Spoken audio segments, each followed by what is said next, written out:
What's up, Rag Squad? We're here in this 2021 Tesla Model 3. I think this is a long range.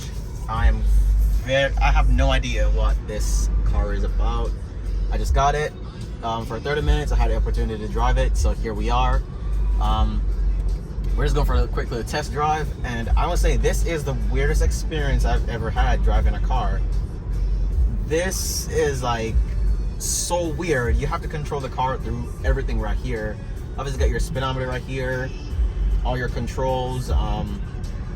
Has some pretty cool cameras as well, but it's really weird. It has a huge panoramic roof. It's an extremely cool car, but it's so weird versus, you know, everything that I've been used to, the BMWs, the Hondas, just say gasoline powered cars in general. It's a weird car to drive, and it's bloody fast. God damn. Yeah, that was, guys, it's fast. It's really fast. The steering wheel is really stiff too. It's really responsive, actually. Yeah, the wheel feels a lot like the BMW in the Sport Plus mode, but this thing accelerates way faster than I thought. I've never actually experienced an electric car before. Alright guys, so with this Model 3, you have the white paint. I'm not sure the exact name of this paint, but I can look it up. Has metallic flakes in it. That's the back of it. Oh, this is a dual motor, guys, so I'm guessing it's one of the performance versions of it. So it's a dual motor Tesla Model 3 2021. They have the hubcaps over the wheels. These door handles are pretty cool. You just push it in and the door opens. Have your camera right there. So there you go. You have your headlights, your standard fog lights right there, and it's a pretty cool car. The panoramic roof is huge. You can't open it, but you could tell how far the entire glass roof just extends. You have your autopilot camera right here. It's pretty huge, and it's a nice car. It's a great first impression of an electric car. Got your Model 3 door sills right here. The door cards this is a standard black interior. Got these piano finished window trims. This is your door unlock right there, and you have a manual release right here as well. Inside we have the kind of like a wood grain finish, pretty nice. So for the inside, you have your standard black leather. These seats are really comfortable. Leather is really soft, really nice, like it. These are AC vents up here, and got some aluminum trims in there as well. It's pretty nice inside, actually. Screen is huge. It's awesome. Tap and open the front right here. Guessing you tap it. There you go. You open the front, and we go and check that out.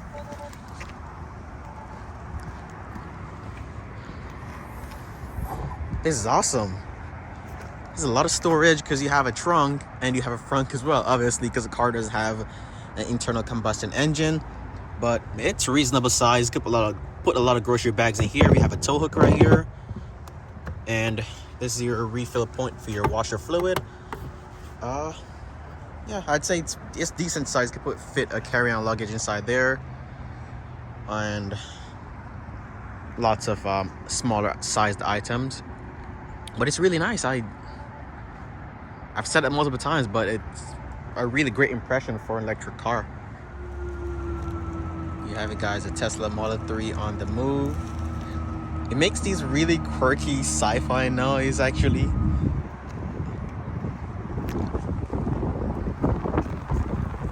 Dang, it's so quiet.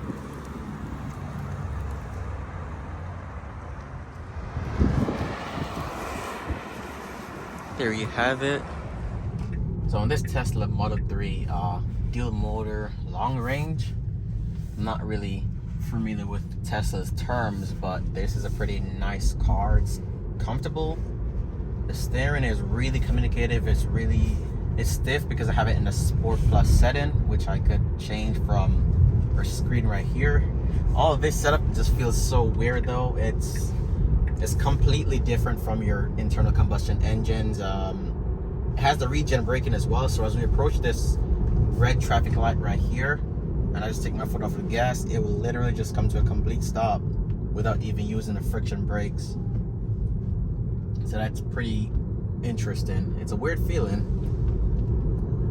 but it has a nice camera right here as well. You put the turn signals on, and all of this, it just feels so clean. It feels really futuristic actually. Everything's just, there's no clutter of anything anywhere. You just have these deep storage box right here. Also have your wireless phone charger right here as well. I have 2 cup holders, and this is your key card pretty much. It's like a credit card, the Tesla logo on it. And like I said, everything just feels, it feels ergonomically good. Like it feels high quality actually. The leather is really soft. The door pockets it could be better. Has mostly plastic on it, but you also have these suedes right here, and everything feels decent. It feels really good. For $55,000, I'd say it's really on par with the average cars in the market and price range. So yeah, this glass roof is probably the best part. It's tinted, so you're not really affected by the sun, but it goes all the way back. However, you can't really open it, so it's just there as a glass roof. But it's an odd car to drive coming from gasolines and internal combustion engines. You hear the road noise a lot, so I'm hearing a lot of wind noise, especially on this side. But it's extremely quiet. It's comfortable. The suspension is pretty good, but I'm feeling a lot of the bumps and all the road surfaces. But it feels really good. My only thing about this car is the brakes. They're terrible. The brakes suck.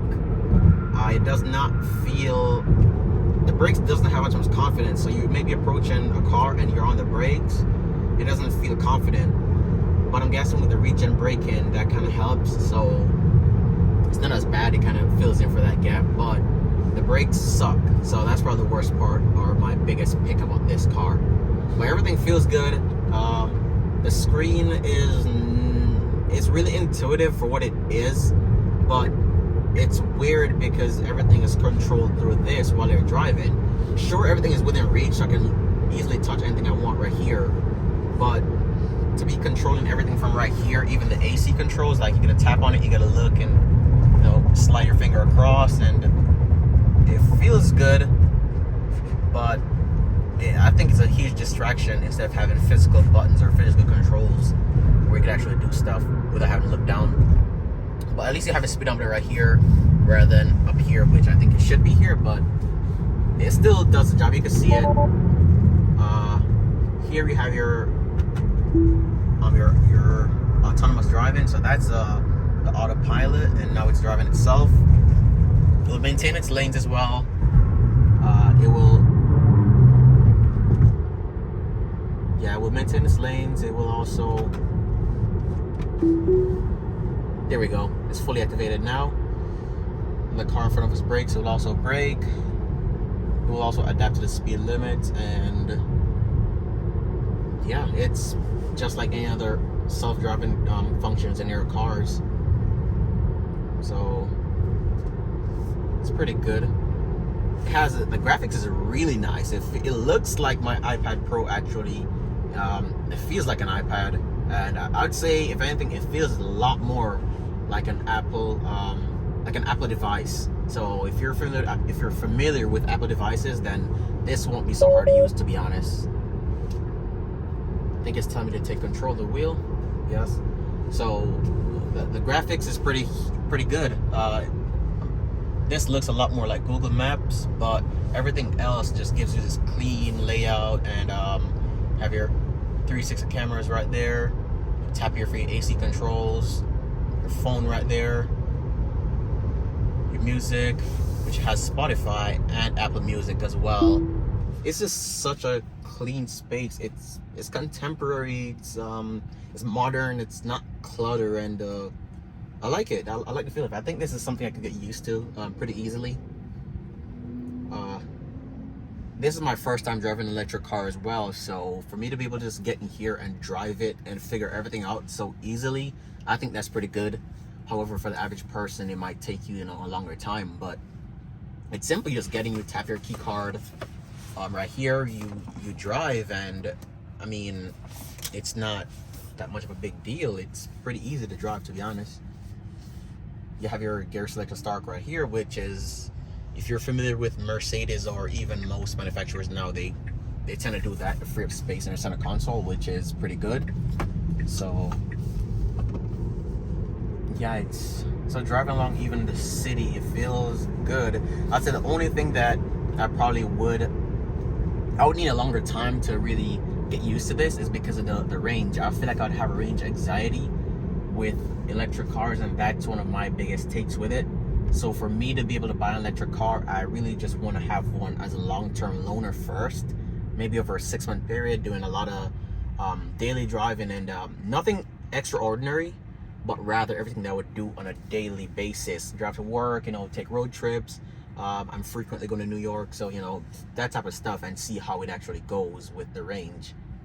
But as of this, I mean, we came out here with 75% charge. We had the lights on, we've had everything running, the AC's run everything, and we're now at 68%, and that's in about 20 minutes. It's just what I expected from a Tesla, to be honest. So this is my first time driving one, and I really had a good impression of it. The back seat's pretty big. It's roomy, enough for a car seat, enough for 2 kids. Could fit 3 of those back there since the floor is so flat, but it would be a tight squeeze with 3 adults. But it's really good. Have storage in here as well. USB and a 12 volt in there as well, and they have this little box here lined with felt, put your maybe key or something. That's about it.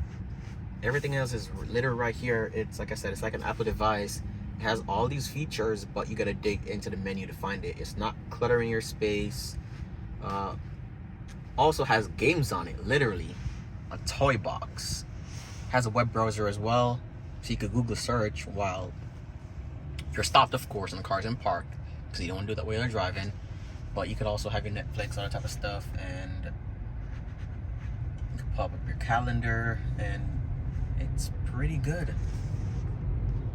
It's pretty good. So that's it for my first driving impression of a Tesla Model 3, guys.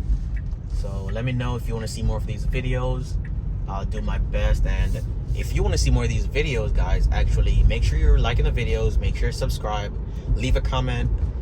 Let me know if you have a Tesla, how do you like it, how was your experience with it, how did you transition from a gasoline car to all electric, and your experience. So if you want to see more of these videos, like I said, make sure you're subscribed, make sure you're liking the videos, and obviously the more support we have, the more we'll elevate, the more we'll be able to have access to all these cars. And if you're already a subscriber, I really appreciate you. Thank you for watching. Peace. See you in the next one.